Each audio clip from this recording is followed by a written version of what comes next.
Thank you for all coming to Tree of Life's production of Our Town. So just some quick reminders. Emergency exits are out the door you came from and then just straight out into the soccer field. And concessions will be served over there and then from out where you guys came before. Other reminders are no flash photography, and that might be it. Anna, is there anything else? Wait, what are you doing on your phone? Don't you know that you're not supposed to have your phone out during a performance? Oh, I'm sorry. That's the other reminder. Please turn off all of your phones before the performance starts so that they don't go off during the performance. And now can you all please pray with me? Dear God, thank you for this beautiful night and that we can just come and enjoy theater and that we can just show off all of the work that we have worked so hard on to our amazing, amazing audience. Please help the audience to be able to take away something and that they can learn something about you throughout the performance and that they can just see different characteristics of you. Please help everybody to remember their lines and that we can all do an amazing job. Amen. Please enjoy Our Town.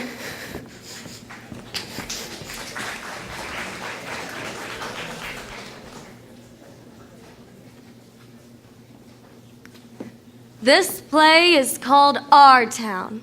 It was written by Thornton Wilder. The name of the town is Grover's Corners, New Hampshire, just across the Massachusetts line. Latitude 42 degrees, 40 minutes. Longitude 70 degrees, 37 minutes. The first act shows a day in our town. The day is May 7th, 1901. The time is just before dawn. The sky is beginning to show some streaks of light over in the east there, behind our mountain. The morning star always gets wonderful bright just before it has to go, doesn't it? Well, I'd better show you how our town lies. Up here is Main Street. Way back there is the railway station. Tracks go that way. Polish towns across the tracks, and some Canuck families. Over there is the Congregational Church. Presbyterian is right across the street. Over here are the Methodists and the Unitarians. Baptist is down in the holler by the river. Catholic Church is over beyond the tracks. Right here is the town hall and post office combined. Jail's in the basement.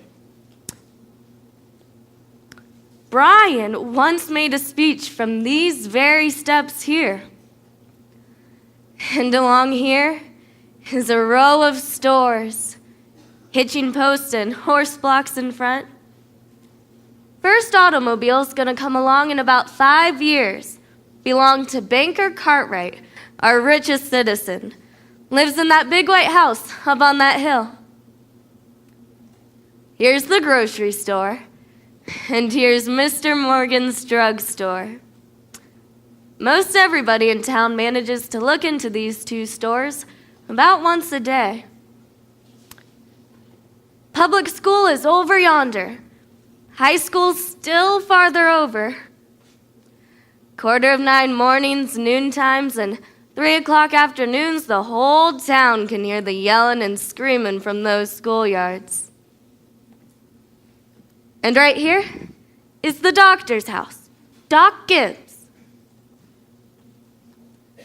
And this is the back door. There's some scenery for those who think they have to have scenery. And right here is Mrs. Gibbs' garden. Corn, peas, beans, hollyhocks, heliotrope, and a lot of burdock. In those days, our newspaper came about twice a week, the Grover's Corner Sentinel. And this is Editor Webb's house. And right here is Mrs. Webb's garden.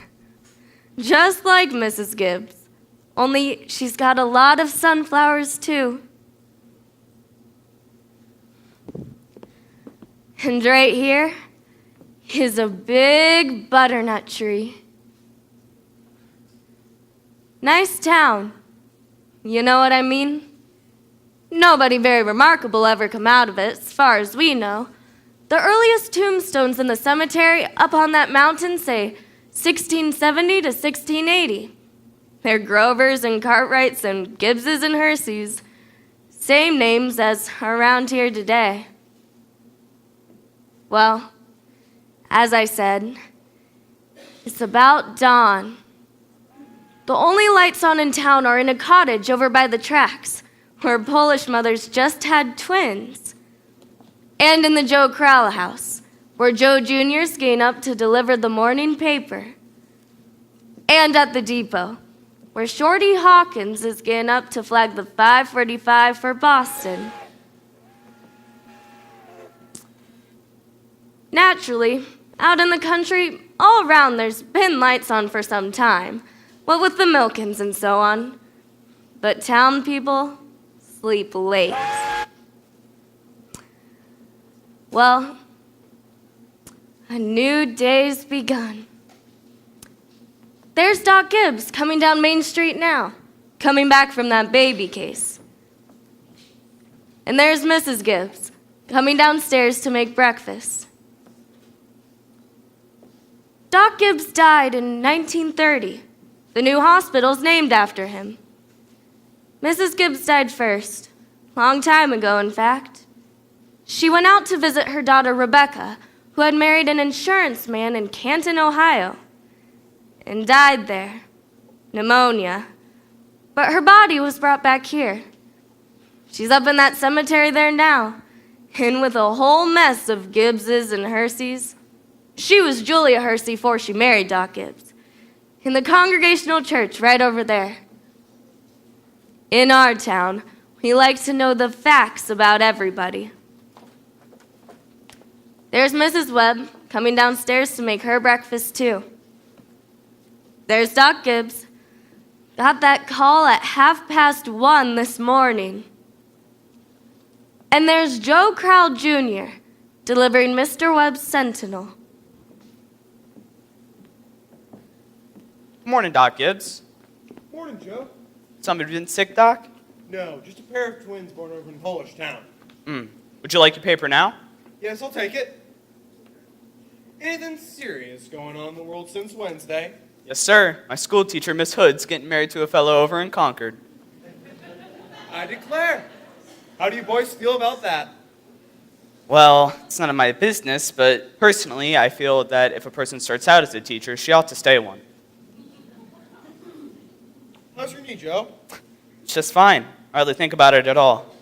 But like you said, it always tells me when it's going to rain. What's it telling you today? Gonna rain? No, sir. Sure. Yes, sir. You ever make a mistake? No, sir. Want to tell you something about that boy Joe Crowell there. Joe was awful bright. Graduated from high school here, head of his class. So, he got a scholarship to Massachusetts Tech. Graduated head of his class there, too. It was all wrote up in the Boston paper at the time. Going to be a great engineer, Joe was. But the war broke out, and he died in France. All that education for nothing.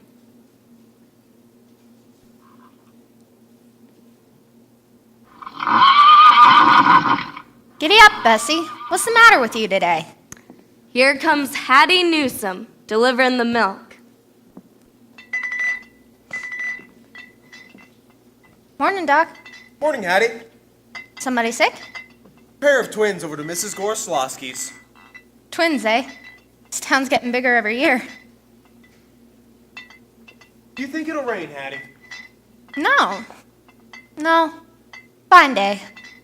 That'll burn through. Come on, Bessie. Hello, Bessie. How old is she, Hattie? Going on 17.